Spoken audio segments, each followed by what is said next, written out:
Chris Khachadour, Haytoug Talk's resident historian, and I, your host, return to you today to focus on the history of another region of historical Armenia, Nakhichevan.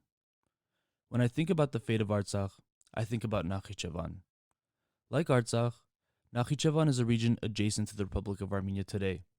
It's that exclave southwest of Armenia that remains within the control of Azerbaijan, where, as a result of Azerbaijani control, no longer contains any Armenians, with no remnants of our history in sight, as all our heritage was completely wiped out. If Artsakh did not retain its autonomy over the centuries, if it didn't fight for its self-determination and was overwhelmed and annexed into Azerbaijan earlier on, it would at the very least have the same destiny as Nakhichevan today, which is evidently what Azerbaijan hopes to accomplish in Artsakh, and probably all of Armenia as a whole. And even though, as Armenians, we cannot go to Nakhichevan today, see Armenians there, or our history any longer, this place, like all the other pieces of our homeland which we have lost through genocide, still lives in our hearts and minds. This is the story of Nakhichevan.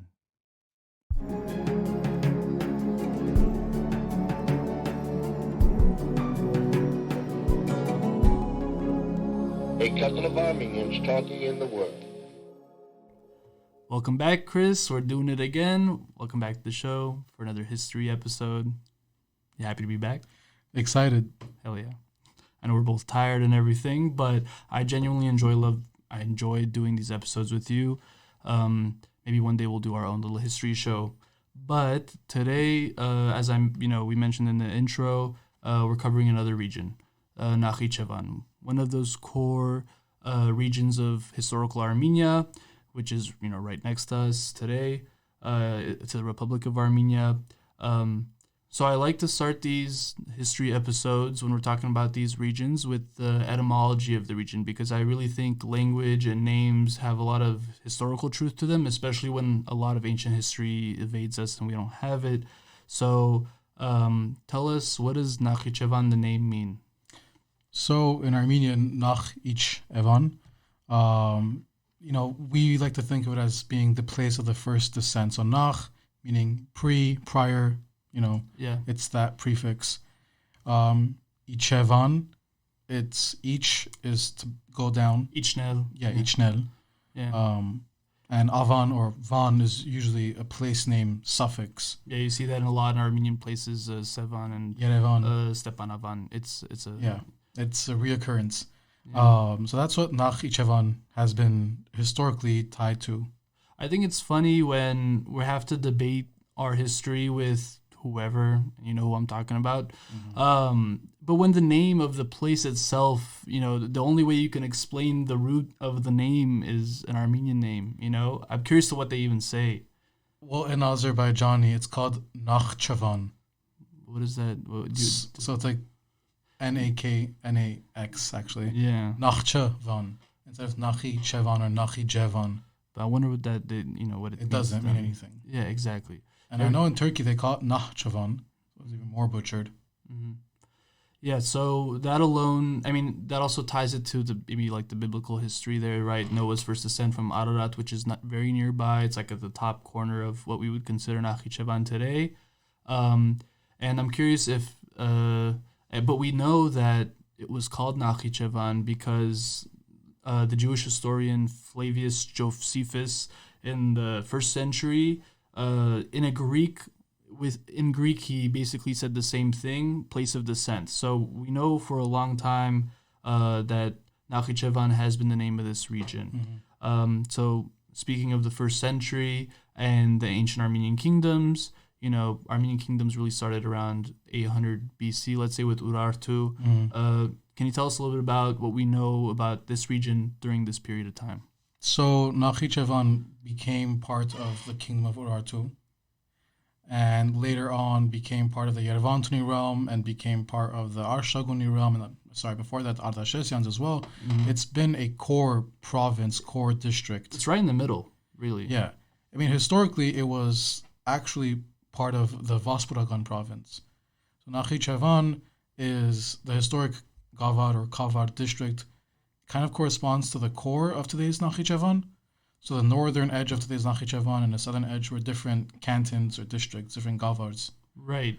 Gochten? Gochten would correspond to the southeast corner, so today's Julfa and Ordubad, Yeah. or Julha and Orduvar regions. And the northernmost area, which used to be called Norashan, now is called Sharur. It's a separate plain, while the Nakhichevan plain is like this core of the region. Close to Devin, that northern region? Yeah. Would that be incorporated to what we like that province Devin would be? It would be Ararat. Ararat. Yeah. Yeah, so tell us, like, geographically, I mean, I'm sure people will notice what we're talking about, but tell us where this is and stuff on the map. Today or historically? Well, yeah, exactly. Today, it includes all these 3 spots you just mentioned. But yeah. It corresponds to 3 historic districts within the Armenian realm. Today, it's an autonomous republic within Azerbaijan, but it's an exclave, so it's fully detached from Azerbaijan. Yeah. I only wanted to mention that because I'll never forget teaching my coworkers back in college about Armenia, and my boss being like, "What's this over here? Like, what is this? Is this What is that? Yeah, is that part of Azerbaijan? Is that part of Armenia? Is that a mistake on the map?" And I'm like, "Nope, that's Stalin." Some people think it's its own country. Some people actually don't even include it on the map. They just draw Armenia to include it. Wouldn't that be nice? Yeah, it's okay. I actually have a map in my room that considers Nakhichevan part of Armenia. It's very nice. I mean, if you look at it, the way the Soviets drew their borders, they would draw along mountain ridges and river basins. 2 of the major rivers into Nakhichevan flow from Armenia's mountains, from Syunik and Vayottsor, biggest being the Arpa. So it's a core part of the Armenian homeland, and we'll get more into why it's an exclave today. But the Armenian kingdoms, up until us converting to Christianity, this was an integral part of their kingdom. Alexander the Great's generals went through there. Persian, the Achaemenids, a history, but unfortunately we don't know too much from that period. But then we become Christian, right? 301 AD. This is like, I would, kind of categorize this as the next era of Armenian history, right? Post-Christianization.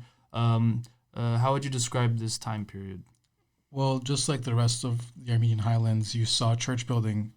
We don't really have much left there, as that will be discussed later on. But, we definitely had churches appear there in the early Christian period. And already by the 5th century, when Mesrop Mashtots decided to create the alphabet, he was a native of Turuberan province, near modern-day Mush, in what is today Turkey. But he is said to have created the alphabet in Gochten, which is today part of Nakhichevan. Southeastern corner of Nakhichevan today. Interesting.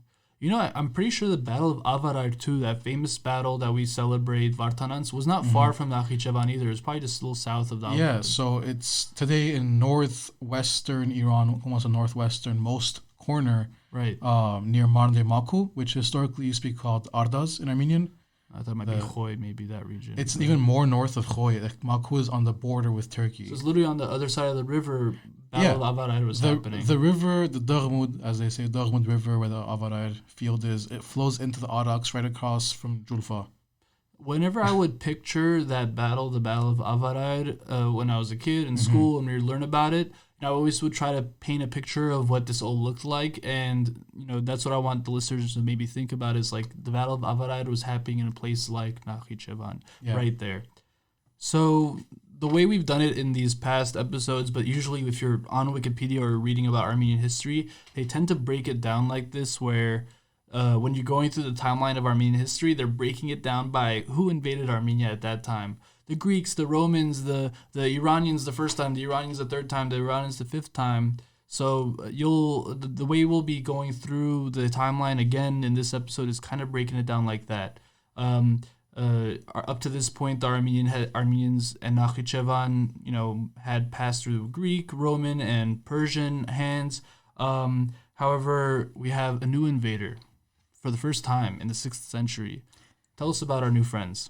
Oh, yeah. So around 639 to 640, the days back then, they kind of meshed in together. Middle of the 600s. You saw the first incursions of the Muslims or the Arabs. At the time, it was synonymous. The Arab invasions, yeah. And they came in and swept through Nakhichevan en route to Devin, which was the capital of the Kingdom of Armenia when it became the Persian Mars of Armenia, also the capital. and the Arabs sacked Davin, which is right adjacent to Nakhichevan, just north of it. And yeah, I mean, they were not kind in the region. I mean, I'm sure whoever it was, they were brutal to the Armenian nobles and this, but I mean, didn't the Arabs wipe out like the entire noble class? Yeah, so the Arabs had this weird power dynamic that was similar to how the Persians were monitoring Armenia. So the Persians would have a marzban, or a governor, who was usually Armenian, but anytime Armenians had a inkling of revolt, automatically removed, and a Persian Zoroastrian was in place.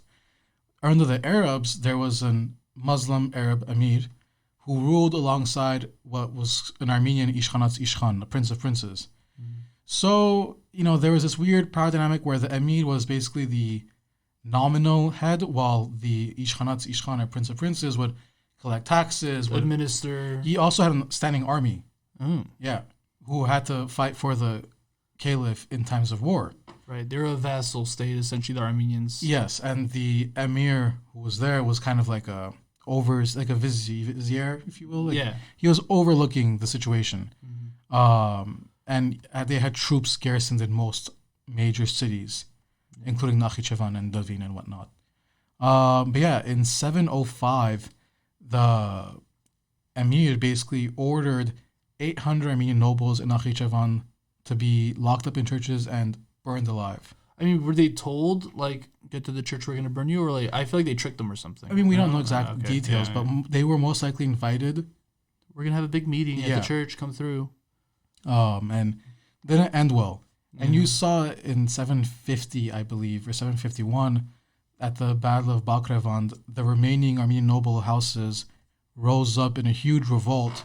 And that's when you saw the defeat of the historic houses that were wiped out, like the Mamigonians and the Almadunis, for example, left the region at the time and moved to Hamshan. A lot of Armenians went up to Georgia, right, too, from this period. Not just yet. But they will, I know what you mean, though. A lot of movement, though. More, if anything, westward, towards the Byzantine realm. That makes sense. So, Central Anatolia.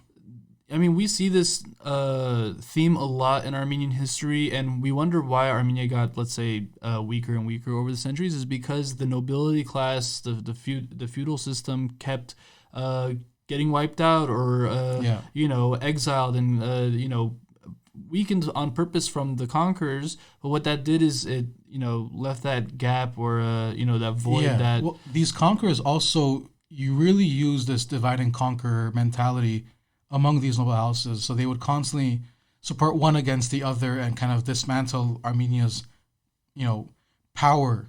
The Persians did it, the Arabs did it. So after the Mamigonians and Almadunis and other historic families were wiped out, they supported the Bakradunis and Arzunis, who in time grew powerful enough. And in the 9th century, then they get wiped out. Yeah, later on. But until then, they actually did establish a new kingdom or two rival kingdoms. Do we have any standing monuments from this period or before, like Nakhichevan? I mean, we'll get into again later on how everything's been wiped out completely, but fortresses, churches, anything. So, religious monuments, not many for obvious reasons. We'll get more into that. There are many fortresses that the Azerbaijani government has refurbished, quote unquote.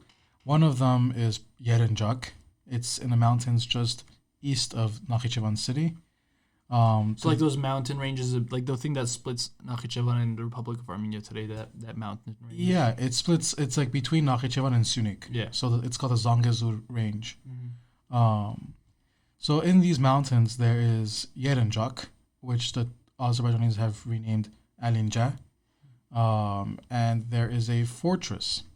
And this fortress is really famous because King Simbat Bakraduni I, son of Ashot I, the founder of the Bakraduni dynasty, he fought this emir, a Muslim Arab emir who was in northern Iran, back then the historic Azerbaijan, or Atar-Batagan. They were the Sajid Emirate. They were at war with the Bakradunis over Nakhichevan and Armenia back and forth, and King Simbat was actually killed at Yerenjak. Oh. So it's a really important place in that sense. And if anything, the story gets better because Simbat's son, Ashot II, became Ashot Yergat and defeated the Sajids. got revenge. Yeah. I wonder if that's the same Sambat that created Sambataberd, which isn't that far from there. It's in Armenia today. Sambataberd is not far at all. It's in Varadstad, right next door, but it was built by the princes of Sunik. Oh, another Sambat, perhaps. Yeah, Sambat Suni. And the Sunetsis of the kingdom of Sunik, which was a vassal of the Bakadunis of Ani, actually exercised control over Nakhichevan at times, while at other times it was ruled by the Arzunis of Vaspuragan in Van, and at times the Bakadunis of Ani took it. So it was three Armenians taking it. Well, it was moving back and forth because, whoever was the conqueror at the time would punish this Armenian lord and say, you're dead now, we're going to give it to your cousins on the other side of the mountains. Yeah. And then it just went back and forth like that. Okay, and then, when did the Arabs leave, let's say? Who was the next conqueror? Who are our next friends to the region? It's interesting with the Arabs, whether they left or not, because they were never really there. They didn't settle the area too much. At this time, Nakhichevan is still largely Armenian. So, you have this slow Muslim presence growing over time, and then you have the Turks, obviously. The Seljuk Empire? Yeah.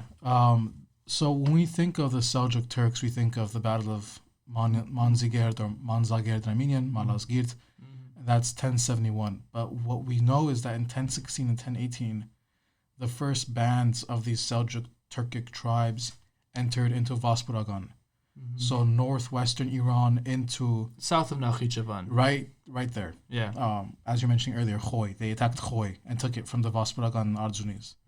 And it was a big shockwave in the region. The Turks, again, didn't stay in the area for too long. And eventually, the area was given to the Shaddadids, or Shaddadi. Yeah. They were again, Arabized Kurdish family who ruled different parts of modern-day Armenia for a brief period of time. Really interesting, but vague. We don't really know much about them. They were basically Arab Muslims with some Kurdish origins.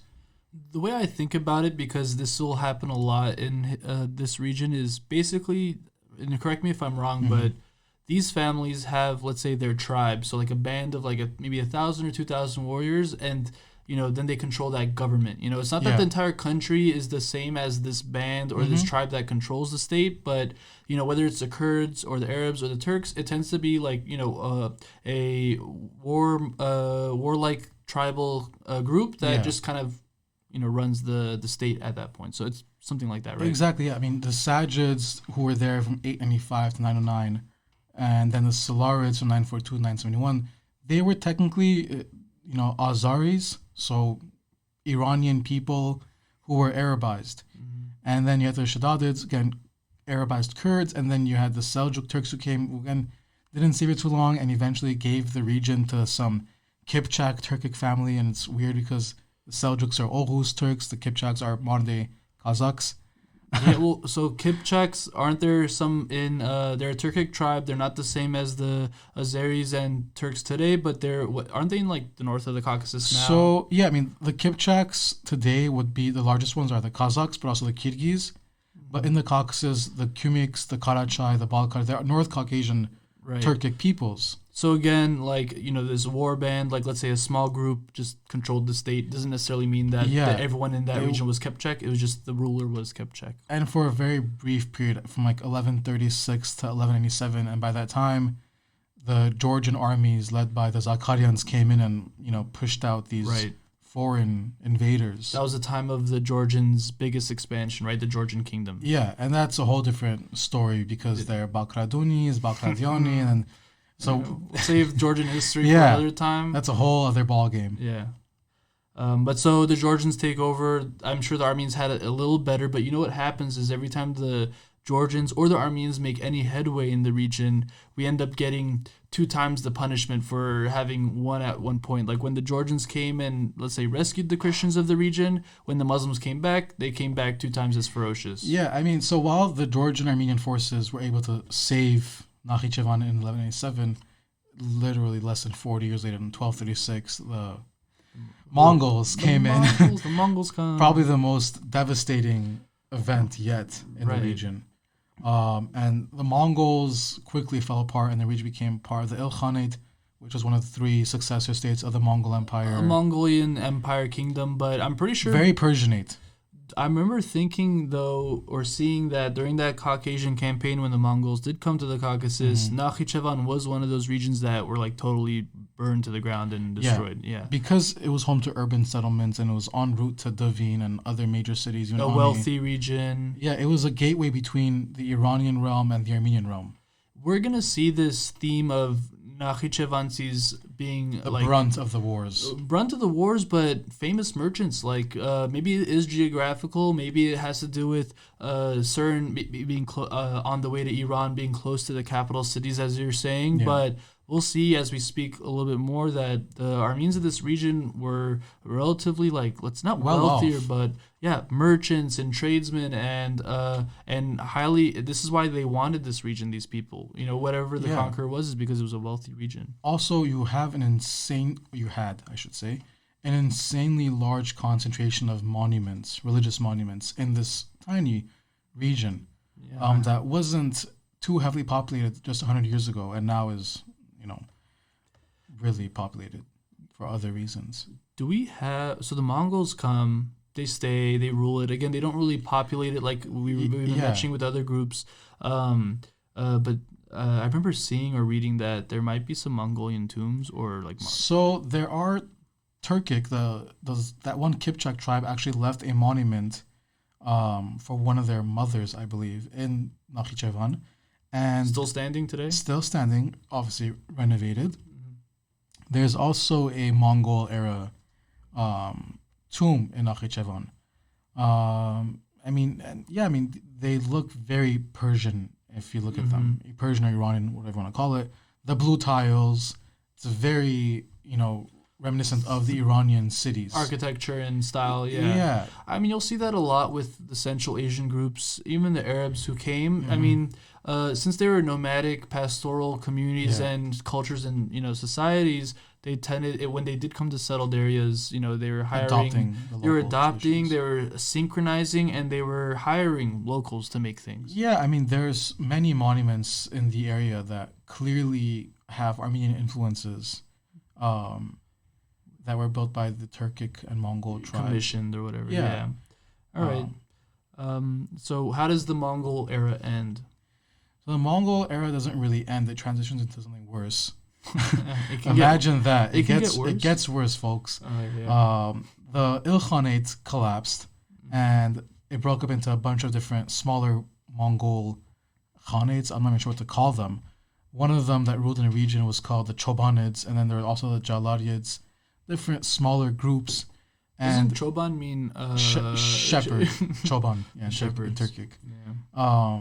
Chobanids, and eventually the Turkic tribes who came with the Seljuks, but also fled to the region from the Mongol invasion of Central Asia, like the Ottomans. They settled in a region and wreaked havoc. Yeah. So the two largest ones were the Akkoyunlu and Karakoyunlu, so the black sheep and white sheep. These were two Turkic empires. Tribal confederations. How long did they last? So they were there from the mid 13th century to late 15th century, so about 150 years or so. But I mean, I always give myself, as someone who likes history, I try to give myself context or Soviet Union was 70, 80 years, right? I mean, imagine the influence it had on Armenians today in our society and our history and everything. I mean, in the timeline of history, 150 years doesn't seem long, but at the end of the day, it's still almost 2 times what the Soviet Union was, I mean, a fun fact, what we call manta is actually a food brought by the Mongols. Yeah, I mean, it's a dumpling, right? Yeah. And you see this variation of dumpling everywhere we go. The Mongols brought it from Central Asia. That's why Central Asian Turks also eat it. A lot of our moms are going to hate that you're saying that manta is Turkic or Mongol. It's not Turkic, it's Mongol. It's Mongol, but... They also eat it in Korea. It's the only thing that I'll give Central Asia in terms of cultural... that, we got the dumplings from the Mongols. I'll give them that. That's a fact. You can't deny that. I think we made it a bit better, maybe. Yeah. The yogurt. There's also a joke that the manta gets bigger as you go more east or something like that. Yeah, it does. The more west you go towards Istanbul, the smaller the tiny the manta gets, and then the bigger it gets. So, anyways, Okay, so we were talking about our other Kara friends, Koyunlu. right? So the Kara Koyunlu, the Ak Koyunlu, these are Turkic-speaking tribal confederation empires, lasted about 150 years. Yeah. But I feel like the Iranians are coming back. So these confederations basically murdered each other. The Kara Koyunlu were Sunni and the Ak Koyunlu were Shia, if I'm not mistaken. So the Kara Koyunlu eventually dissolved into smaller fragments and became the Anatolian Beyliks, which were later swallowed by the Ottoman Empire, while the Ak Koyunlu intermarried with this religious sect called the Safavids in northwestern Iran. And the Safavids, as we know, became the Safavids. And in 1501, they took over Iran and spread, into Mesopotamia, into Eastern Armenia, into Central Asia. Yeah, they created the new big Iranian empire at the time. Iran was reborn, despite being ruled by this man, Ismail Shah, who was of mixed Greek, Turkish, Persian, Armenian, Georgian. His mother was a Greco-Greek princess of the Empire of Trebizond. Yeah. So they all. I mean, even all the Ottoman sultans had Armenian moms and stuff. Armenian, Circassian, Georgian. I mean, especially. I mean, they had multiple concubines and wives, and I mean, when we're talking about blood quantum here, no one in this region is pure. Pure. So I mean, genetically Armenians are rather distinct, but again, what does that mean, and how does that translate to quote unquote purity? But especially for these noble families, where royal marriages were part of the politics and like how it all worked. So, so tell us a little bit about this next Iranian empire. Let's say, I know I keep calling it Iranian, but it was Iranian. The language is Farsi. They called themselves the Shah of Iran. They were addressed as that by foreign dignitaries as well, including the Ottomans. So the Safavids, they are the ones who, enforced Shia Islam, which really changes the game in terms of how these empires interacted. So their biggest rival in the region, obviously, were the Ottomans, Sunni Turkic Muslims, and they were not too friendly to the Shia Muslims. And there were even Turkic Shia Muslim tribes left over of the Ak Koyunlu, such as the Kızılbaş, in what is now eastern Turkey. And the Ottomans would put them down, and the Safavids would come and intervene, and it led to many, many wars. The first war already broke out in 1514, the Battle of Chaldiran. Chaldiran is just south of Nakhichevan. It's on today's Iran-Turkey borders, so just east of Van.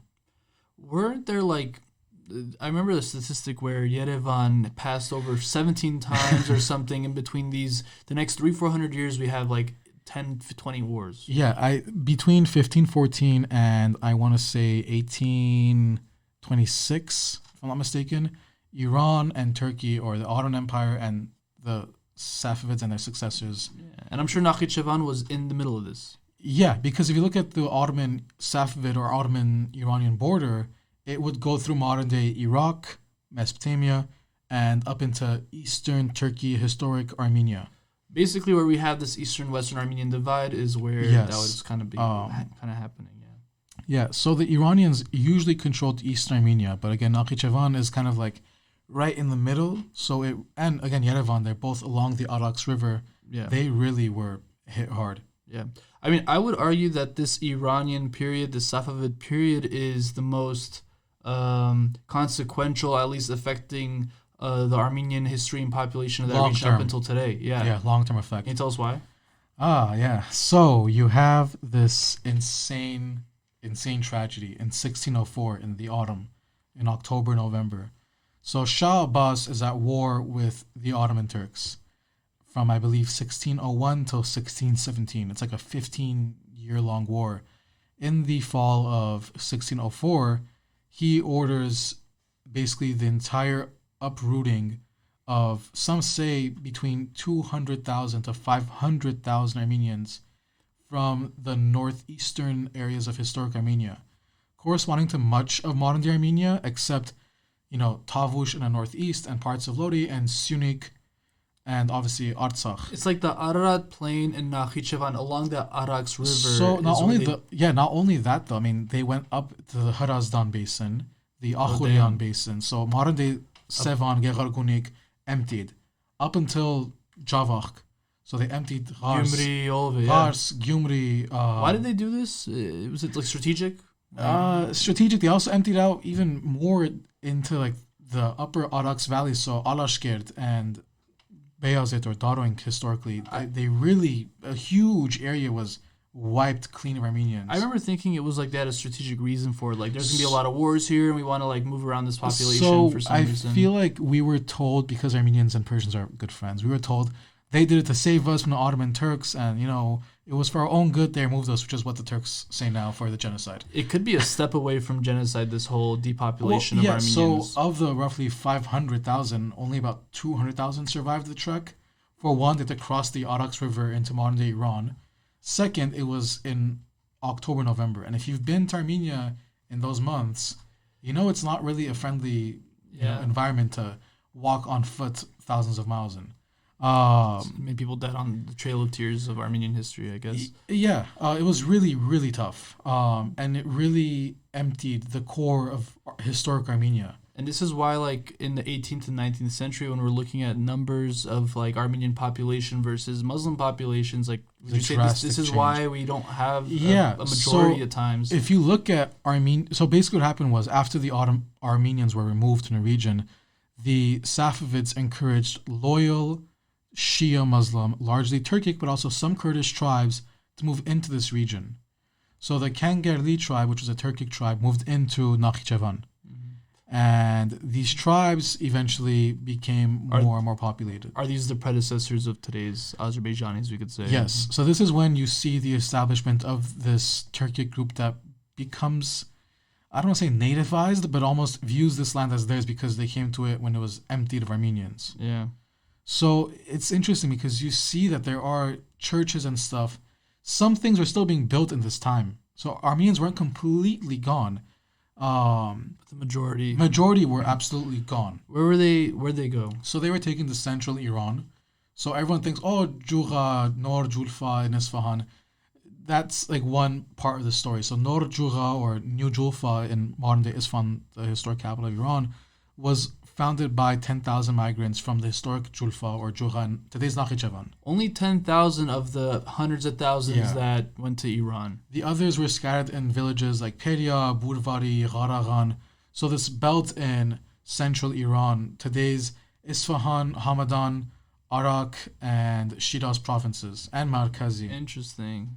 I know there are like these 100% Armenian villages across Iran. Not as many today, but yeah, I know that there are these, kind of like how there's like a handful, like 4 or 5 left. Kind of like how there's a Kesab in Syria and an Anjad in Beirut. There's all these, Armenian populated villages. Not that many left, but there is still the Armenian community in Nor Julfa, in Isfahan, still there. There's rocking about 12,000 Armenians still in Isfahan, in New Julfa. They have 14 churches, I believe, if I'm not mistaken. From what I remember and what they, what they've told me, let's say our Barskahai friends, is these Armenians were desired because they were great merchants, they were great artisans. This is something we see many times throughout Armenian history, that Armenians were good with their hands and they were going to be useful, and the Shah wanted to use them to develop his capital city, right? Yeah, so again, the whole narrative that the Shah Abbas wanted to save us, it's not true.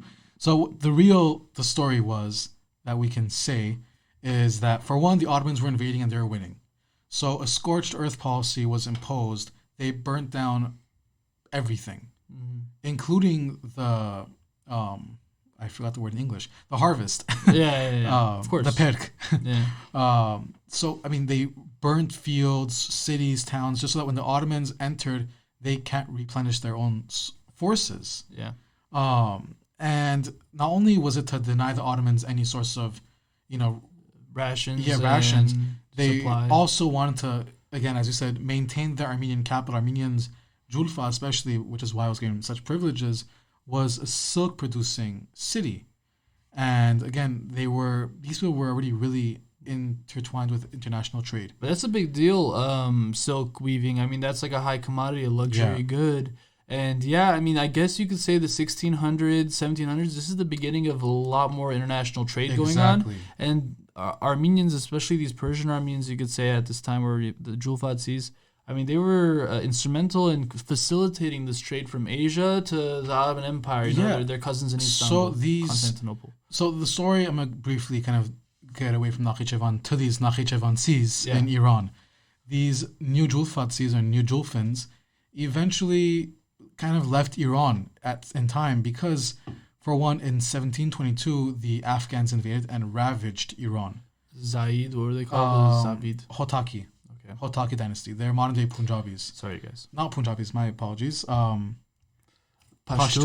Pashtuns. They speak Pashto. Yes. They live next to the Punjabis. So the Pashtuns or the Hotaki dynasty invaded Iran and really laid waste to a lot of it between 1722 and 1736. And a large segment of Armenians from Iran moved out. Some say up to 80% were gone. Yeah. Did they go back to Armenia, or are they just all over the place? No, well, a lot of them were slaughtered because they were visibly Christian, and Damn. the Afghans hadn't seen Christians before. Yeah. And they didn't know that they were protected.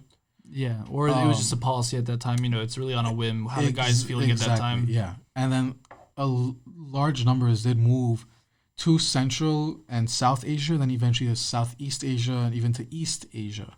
So initially moving towards modern-day Afghanistan and Pakistan, they moved to India, to the Mughal realm, where today there are 10 churches in India built from this time period. There's even an Armenian school in Kolkata, which is on the eastern end of India near Bangladesh, and that was built in 1822, if I'm not mistaken. The Armenian College or something, right? Armenian College of Kolkata. Yeah. And there was Armenians in Singapore and Burma. Yeah, so they moved southeast as trade went, and they were actually granted privileges by the British and French authorities and the Dutch. And the Mughals, the Indian royalty. So before the Europeans even arrived in the subcontinent, the local rulers gave these Armenians privileges, and then once those were replaced by the European powers, they were also given those privileges because they were viewed as a trustworthy Christian, tied to Europe in a sort of distant way. No, I was going to say is these Europeans utilized the Armenians because they had the trade networks and they had the trust of everywhere from China to India. Exactly. And I've read this before that at times they would put up the Armenian merchant ship flag to just gain access to a port. They had a distinct flag, and these groups would go from modern-day Indonesia to,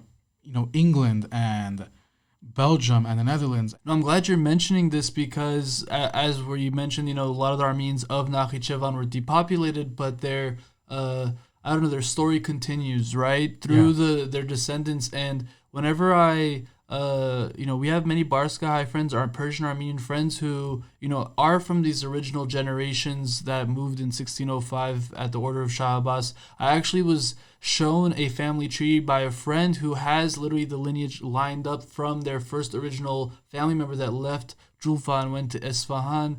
So whenever I talk to my Persian Armenian friends, I'm like, dude, you guys are Nakhichevansi. Like this is your that region is yours. That is your heritage. And they continued their legendary work up until today. Mm-hmm. There might not be any Armenians in Nakhichevan today, but there are Armenians in Iran, and we could associate them. So I'm glad. And they were renowned tradesmen and merchants. They still are. They still are. They really are. In addition, there's also Nakhichevan on Don, which is in Russia. Oh yeah. Right. So there's today the Rostov on Don. There's a part of the city. It was called Nor Nakhichevan, New Nakhichevan, similar to New Julfa. Yeah. Again, another wave or another group of these Nakhichevansi merchants who lived in Crimea, then were moved over by St. Catherine to Rostov, and there they created another merchant capital. Am I right? Yeah, so it's actually, they have a longer story because the Crimean Armenians moved to Nor Nakhichevan or Rostov on Don. They are said to actually have been 11th century migrants from Nakhichevan who fled the Bagratuni collapse. So it goes to show, look, we were saying it at that time too, that merchant kind of tradition began earlier, so there you go. And I think about 20,000 of them were moved from Crimea to Nor Nakhichevan, where till this day there is a bustling Armenian community, and the older generation still maintains a distinct dialect. All right, so we have the Ottomans and the Persians, the Iranians, the Safavids. Are they still the Safavids, or did they change dynasties? So the Safavids collapsed in, again, that Hotaki Afghan invasion in 1736. And then, was it the Qajars that came next? Between the Qajars and the Safavids were the Afshars, who ruled for a brief period. Okay, so the Afshars were the tricky ones, because they're the ones who decentralized rule in the Caucasus. They gave power to these Turkic tribes. The Afshars, unlike the Safavids, were an authentic Turkic tribe. They're a Turkic family that run the country kind of thing. Yeah, so while the Safavids were a mix, the Afshars were very much more Turkic. And to this day, the Afshar tribe exists in modern-day Iran, Azerbaijan, and Turkey. Interesting. So they ruled over the region from 1736 to, I think, 1796, I believe. So about 60 odd years or so. They were the ones who established these, semi-autonomous khanates. They gave power to the local Muslims, Tribes, let's say, the tribes to run the regions. And because up to this point, how was it divided up? So they were vilayets, so they were basically provinces. So the same system that kind of came from the Arab times, you could say, something similar. Yeah. But now we're moving towards these khanats, and we'll hear the Azerbaijanis today mention these khanats all the time. The Karabakh Khanat, this Arevan Khanat. So this Nakhichevan Khanate was established by the Kangarli. Again, this Turkic tribe was brought in after Armenians were removed in 1604.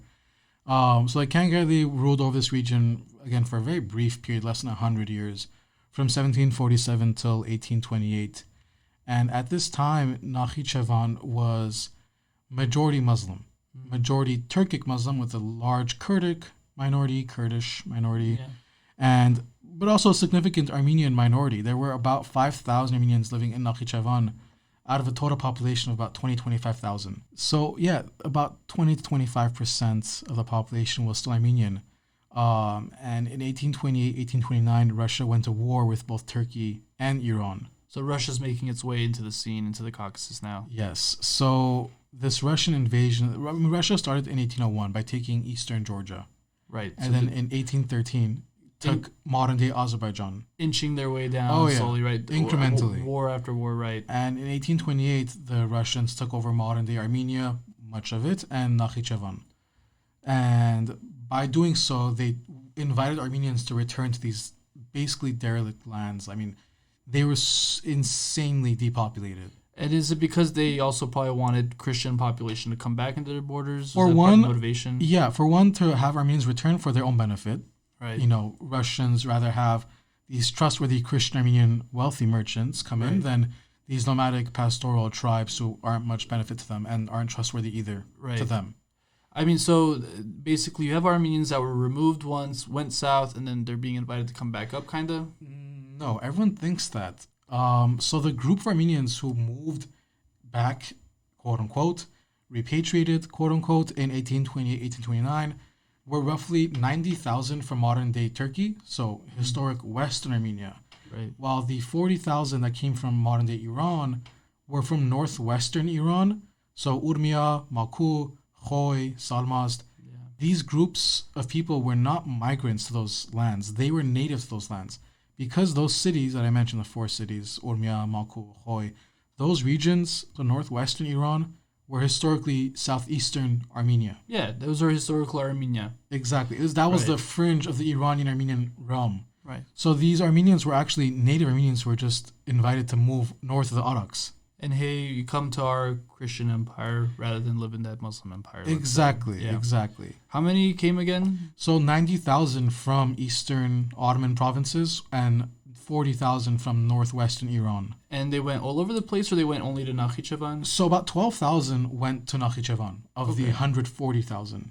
Okay. Roughly 60,000 or so went to the area of the former Yerevan Khanate, another sub-autonomous province of the Iranian realm, and another chunk went to, today's Javakh, where they joined, again, a largely depopulated historic Armenian land. There was a small Armenian community that was already there, right? But they greatly expanded. This was mostly the Erzurumci, I think, Armenians. Erzurumcis, Meshetsis, that went to Javakh, right? Again, it's about proximity. So the ones from Urmia and Salmas and Khoy went to, the Araradian Plain and Nakhichevan.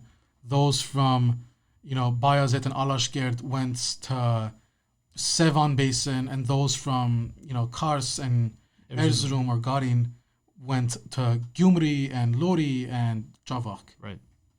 So, about 140,000. So, Azerbaijanis use this as a huge propaganda point, saying Armenians are not from the Caucasus. This is their first time they came. They were brought over by the Russians. It's complete nonsense, because for one, Armenians were already there. Sure, they were not a majority, but there are historical factors as to why that happened. it doesn't make it not your homeland if you're a minority. There's not one majority city in America with Native Americans, and I mean, is it native German land? Like exactly. Well, so Russians. yeah. So we're like leading through the 18th century, coming close to, let's say, the modern age. Yeah. The history that we might know a little bit better.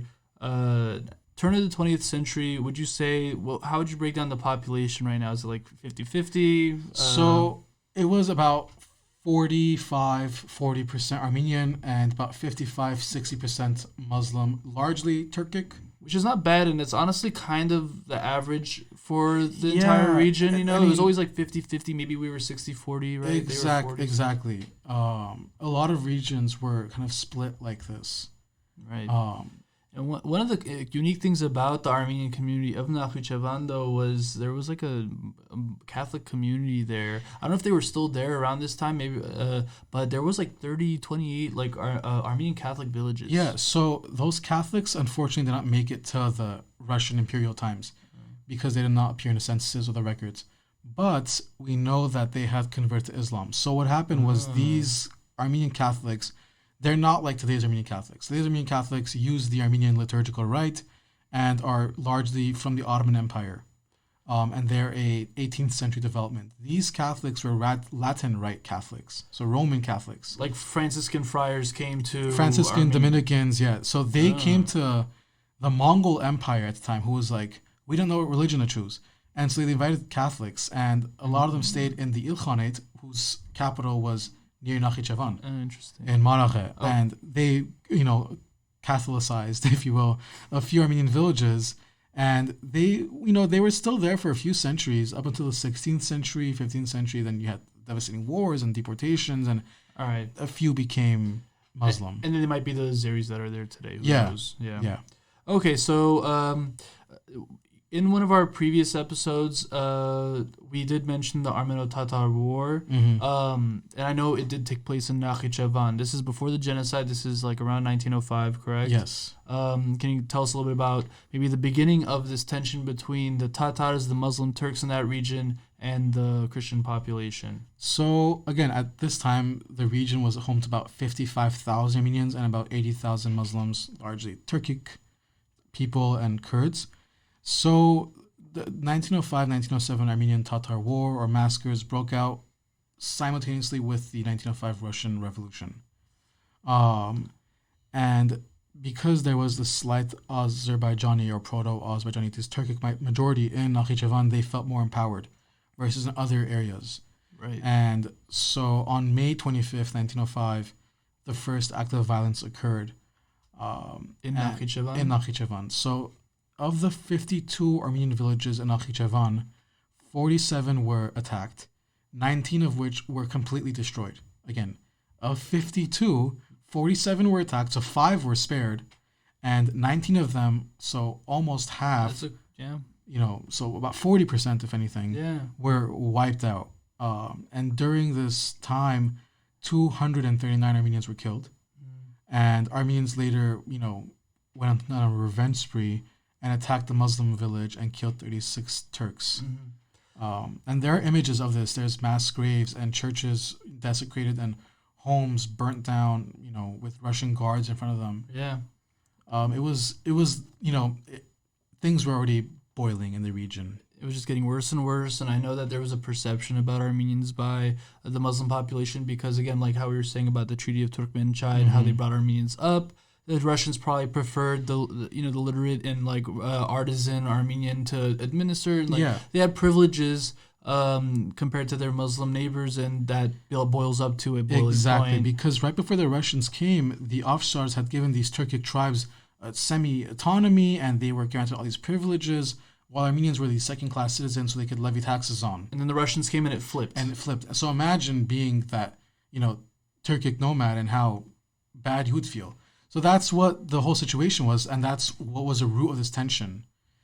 They felt that it was right to blame the Armenians, even though the Armenians were simply wanting to return to their lands. And benefit living in a Christian realm for once. A conqueror will always feel like they're being oppressed when the one that they conquered starts to become on an equal footing. Because they're used to for so long, whether it's in America or wherever it is, the second a disenfranchised... South Africa, for example. Whites in South Africa feel like they're second-class citizens now after... But because they have equal rights now, because they've become on an equal footing, it's funny, these Armenians who maybe did have privilege probably weren't that much more above anybody else. They were probably still the poor Armenian peasant farmer out there. People still owned the land because you can't change that. The Russians didn't confiscate their land. But because we were doing a little better, okay, these Armenians are, they have advantages that we don't have. Armenians would then go and buy the land and build better homes and build better villages. Well, so, the Armeno-Tatar massacres, that war happened, it's getting messy. The genocide happens in 1915. Granted, Nakhichevan was, let's say, on the Russian side of the border. You can argue that, it still saw its fair share of the genocide's participation in that region. What else happened? So, again, we think of genocide as being in 1915, but it, went to 1916, 17. Some say up until 1922. Depends really on who you ask. Right. The bulk of the Ottoman Armenian death was in 1915, 1916, 17. But in June 1918, the Ottoman Turks invaded Nakhichevan. And this is, right after May 28th, So this is a month after Armenia declares independence and claims and controls Nakhichevan. Right. So when the Ottoman Turks came a month into Armenia's existence, they killed 10,000 Armenians in Nakhichevan and, again, destroyed 45 of their villages. This is like 15 years after the Armeno-Tatar War. Another wholesale massacre and destruction of these villages. I mean, it really, really devastated the region. So you barely had 50,000 Armenians, and you had some deaths in 1905. You had more deaths, 20,000 in 1918, and it didn't end there. Right. The Ottoman Turks stayed there, and they supported this newly established Azerbaijani quote-unquote state that took the name of the Persian province to the south. Right. And, this was part of Pan-Turkism. So in December 1918, the local Muslims in Nakhichevan, backed by the Ottoman Turks, declared the so-called Araz Republic. Yeah. And in June 1919, Armenian troops took the area back. And, again, as a response, the Ottoman Turks intervened again and massacred about 6,000 to 12,000 Armenians again in July 1919, so exactly a year later. And there's actually a U.S. document sent to Washington mentioning this incident taking place. It seems like it's always the Ottoman Turks and this pan-Turkish ideology and policy that keeps pitting us against each other or encouraging this sort of anti-Armenian pro-Azeri violence, and whether it's today or 100 years ago or 200 years ago, it seems like they're sticking their nose in and aggravating the situation. I mean, what's crazy is from Nakhichevan, for you ARF nerds out there, I mean, we have Garegi Nejde, we have Christopor Mikhailyan and Stepan Zoryan. Those two were founders of the ARF. They all came from Nakhichevan and a number of other notable people. I think 2 or 3 of our Catholicoi of the church are also from Nakhichevan. Yeah, and I mean, plenty of famous people. Adam Khachadour's parents are from Nakhichevan, but also the Aliyevs. I want you to break it down a little bit more because the British wanted to continue the Yerevan province, the Russian imperial boundaries. So what the British had in mind was, okay, Armenians get the Yerevan and Kars provinces, which includes Nakhichevan. But does not include Sunik, Lori, Tavush, Sunik, or Artsakh. Right, and we wanted those. Or Javakh. And we claimed all those as part of the First Republic. Yes, and here's the thing. We controlled those, and we were the majority in those lands as well. That's why Armenians said, we're not going to follow this British policy. And no other group in the Caucasus wanted to follow British policy either, because the Georgians were only left with the Kutaisi and Tiflis governorates. They also wanted parts of the Kars Oblast. they also want parts of Tavush. Exactly. Yeah. And then the Azerbaijanis, I mean, if you look at their 1919 Paris Peace Conference map, it stretches from Batumi to Derbent. It's everything. It's literally just like a little circle in the middle, around west of Lake Sevan that we get, like Gyumri, and that's it. We wouldn't even get Gyumri, no.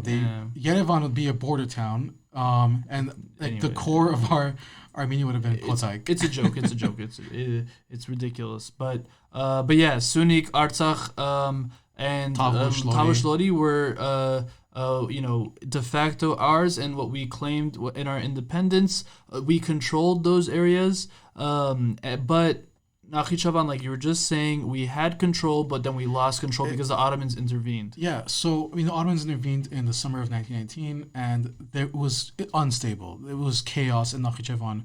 In March 1920, Armenia launched an operation and took full control over Nakhichevan. But this is when the Bolsheviks come, right? This is when the Bolsheviks come. So as I said, March 1920, you have Armenia taking control of Nakhichevan. March 1920 is also when Shushi was burnt down to the ground, and 20,000 Armenians were slaughtered there. And at the same time, in April, the Bolsheviks took over Baku and dismantled the Azerbaijani Republic. By July 1920, the Soviets had taken Nakhichevan. So, it was short-lived Armenian rule in the region. Right.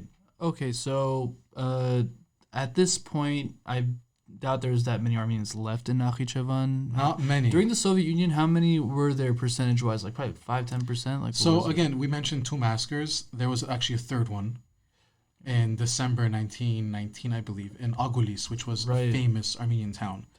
And after that third massacre, it was completely, depleted of Armenians. It's weird. Because the Bolsheviks took over Azerbaijan first, they wanted to really win over Armenia. So in November 1920, the Soviets, on the eve of the invasion of Armenia, promised that, along with Azerbaijani authorities who signed off on this, by the way, that Nakhichevan, the Zangezur district, or Sunik, and Artsakh, Karabakh, would become part of Armenia. And they all agreed to this. So close. But as you know, the Soviets did not keep their promises. In January 1921, the Soviets allowed a referendum. A referendum that took place after Armenians were slaughtered. Wiped out, yeah. So 90% of the locals, shocker, shocker, voted to remain part of Azerbaijan and were granted the status of an autonomous republic within Soviet Azerbaijan. But when the Armenians do it in Artsakh, they get some autonomy, but it's within Azerbaijan. Yeah, so 90% voted for this. And they're like, oh, look, but it's a fair and, it's like, yeah, if I kill everyone else off and vote, it's like, my vote counts. Yeah, you're the only one voting. Democracy is great. By 1926, the Soviet census reports that of about 105,000 people, 89,000 or 85% were Azerbaijanis, and only about 11,000 or 10% were Armenians. Yeah. By 1989, the population had tripled to about 300,000, over 280,000 of which were Azerbaijanis, so 96%, and there were less than 2,000 Armenians, only 0.6%. Now, during those Soviet years, whatever remaining Armenians were there, I mean, did they just slowly migrate to the the Soviet Armenia just because it wasn't worth it, So what happened was, between 1926, the first Soviet census, and the last Soviet census in 1989, you had Armenians decrease from 11,000 to 2,000, which you would think during 70 years of Soviet rule, the population would grow at least naturally. A little bit or something. But it completely reversed, and the last ones left were largely elderly in rural villages. Was it because of just kind of discriminatory society, or was it just no opportunity? I've heard a lot of conflicting claims. So, for one, there wasn't much discrimination at the time, but because Armenians were such a small minority, they were not granted any privileges in the region. So comparing it to Artsakh, where Armenians had language rights, linguistic rights, and whatnot. Autonomy, yeah. Cultural autonomy, even, you know what I mean? In Nakhichevan, Armenians lacked that completely. So they were forced to live in a Turkic state with no, cultural protections or guarantees. And the area wasn't really economically developed. It was isolated almost, you could say. I mean, it wasn't technically isolated just yet because Armenia was part of the Soviet Union and Nakhichevan was not cut off from the rest, but it was a desolate region. I mean, after all, everything has been through. I mean, if you look at the way the Soviets viewed the South Caucasus, the Soviets put a lot of their forces in Georgian Azerbaijan and relegated Armenia and Nakhichevan to be the potential battleground, the frontier. lines. Yeah. So hence there were not too many investments into those regions. I mean, Nakhichevan is literally the edge of the empire. Like, it's literally the corner edge, the farthest of the whole thing. edge, and it's along the border with Iran and Turkey. You know, neighbors weren't too friendly. Yeah. So yeah, I mean, during those years between 1989 and 1991, those remaining 2,000 Armenians were gone. They disappeared overnight, basically. Also, in our episode with Simon Marakian, it's one of our Artsakh series episodes, we do discuss, you know, kind of this period and how, I think his name was Agram Ayvazyan, how he documented and took photographs of like the entire Armenian heritage of the region. There was, you know, churches and monasteries and thousands of crossstones and cemeteries, tombstones. That I have the figures right here, actually. So he did field research. He went all over Nakhichevan from 1964 to 1987. And he counted 89 standing churches and cathedrals and monasteries. He counted 5,840 khachkars and 22,000 other Armenian graves. I mean, that's not...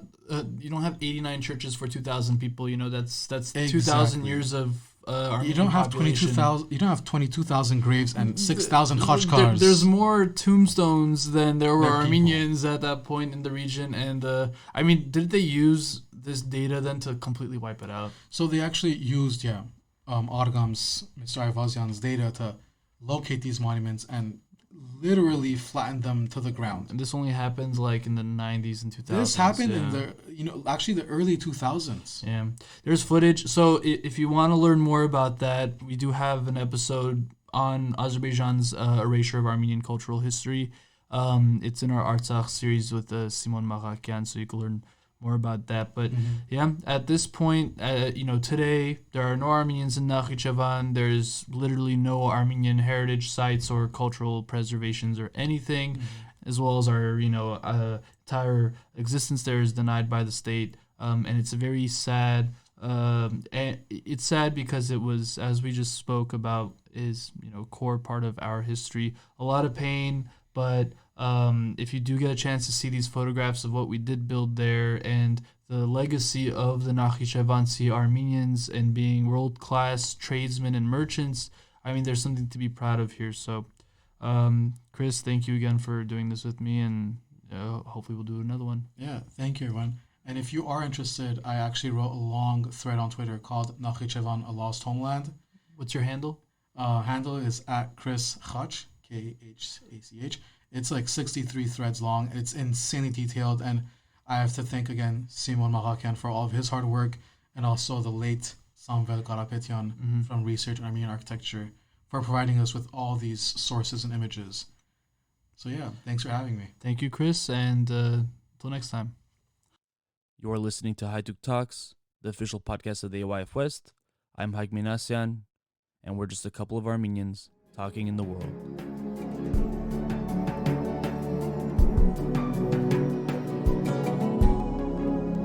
A couple of Armenians talking in the world.